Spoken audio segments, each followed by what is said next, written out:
ഇന്നലെ വീഡിയോയിൽ സൂചിപ്പിച്ച നിലവിൽ നിലനിൽക്കുന്ന ഭൗമരാഷ്ട്രീയ പിരിമുറുക്കങ്ങൾക്ക് പുറമെ 2026 US ഫെഡറൽ റിസർവ് വീണ്ടും പലിശ നിരക്ക് കുറക്കാനുള്ള സാധ്യത നിലനിൽക്കുന്നതിനാൽ വിപണി ശക്തമായി തുടരുകയാണ്. കഴിഞ്ഞ സെഷനിൽ സ്വർണ്ണവില പ്രഖ്യാപിക്കുമ്പോൾ അന്താരാഷ്ട്ര മാർക്കറ്റിൽ ഔൺസിന് $4,300 പരിധിയിലായിരുന്ന സ്വർണ്ണവില ഇന്ന് $4,326 പരിധിയിലേക്ക് ഉയർന്നിരിക്കുകയാണ്.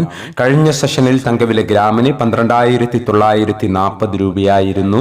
വൈകി വരുന്ന ഇന്നത്തെ തങ്കവില 11 മണിയോടെ കമന്റ് ബോക്സിൽ പിൻ ചെയ്യുന്നതാണ്. എല്ലാ വ്യൂവേഴ്സിൽ നിന്നും ഒരു ലൈക്ക് പ്രതീക്ഷിച്ചുകൊണ്ട് ഇന്നത്തെ സ്വർണ്ണവില നോക്കാം. ഇന്ന് പവന് 600 രൂപ കൂടി. ഇന്ന് 15/12/2025. പവന് 98,800, ഗ്രാമിന് 12,350.